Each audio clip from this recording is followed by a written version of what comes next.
नमस्कार। आज हम बात करेंगे एक ऐसी प्राचीन जड़ी बूटी की जिसका नाम एक महान योद्धा के नाम पर रखा गया है, टर्मिनेलिया अर्जुना। तो चलिए इसकी पहचान में छिपी एक पहेली से ही शुरुआत करते हैं। इस पेड़ को कई पारंपरिक नामों से जाना जाता है, जैसे पार्थ, धनंजय और फाल्गुन। और दिलचस्प बात यह है कि ये सारे के सारे नाम महाभारत के महान नायक अर्जुन के भी हैं। और बस यहीं से एक बहुत ही फैसिनेटिंग सवाल खड़ा होता है, जो आज की हमारी इस पूरी चर्चा की बुनियाद बनेगा।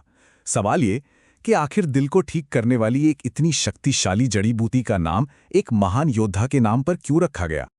तो चलिए इस सवाल की तह तक चलते हैं और शुरुआत करते हैं इसके नाम के मतलब से। देखिए, इसका जो मुख्य नाम है अर्जुन, वो असल में पेड़ की एक खासियत को बताता है। संस्कृत में अर्जुन का मतलब होता है सफेद या चमकीला, और ये नाम सीधे सीधे पेड़ की चिकनी हल्के रंग की छाल की तरफ इशारा करता है। लेकिन कहानी यहीं खत्म नहीं होती।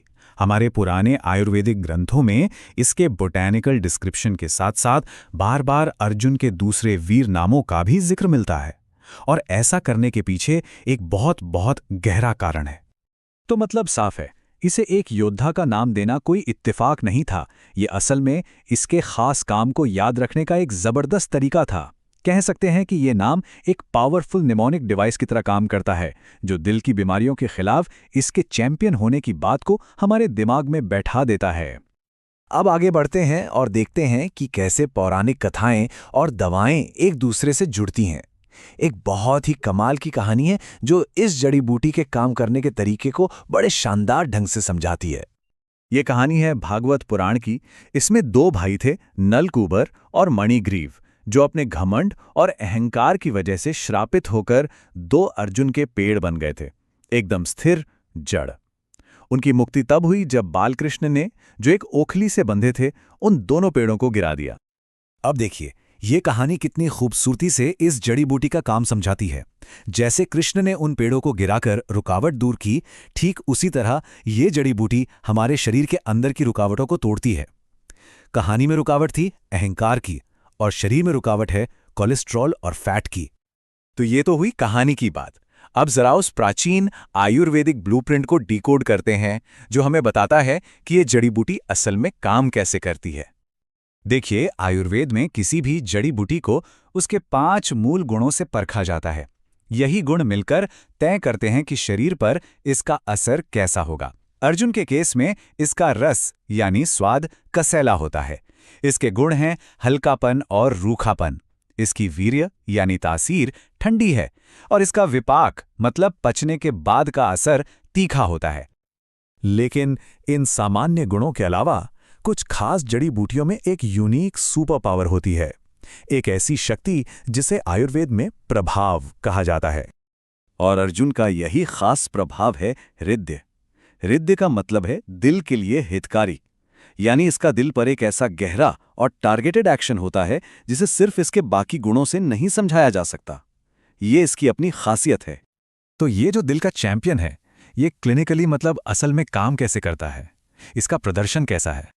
इसके जो मुख्य काम है वो सीधे सीधे हमारे कार्डियोवैस्कुलर सिस्टम को सपोर्ट करते हैं। ये दिल तक जाने वाले खून के बहाव को यानी कोरोनरी सर्कुलेशन को बेहतर बनाता है, हार्ट रिदम को स्टेबल रखता है, और सबसे ज़रूरी, ये दिल की मांसपेशियों को मजबूत करता है और उनकी हिफाजत भी करता है। मसलन कई स्टडीज में ये बात सामने आई है कि ये दिल की पंपिंग एफिशिएंसी, जिसे LVEF कहते हैं, उसको काफ़ी हद तक सुधार सकता है। और ये LVEF दिल की सेहत को नापने का एक बहुत ही ज़रूरी पैमाना है। अब जरा ये भी देख लेते हैं कि हमारे प्राचीन वैद्यों ने इसके फायदों को कई गुना बढ़ाने के लिए इस जड़ी बूटी को तैयार करने का कितना इंजीनियस तरीका निकाला था।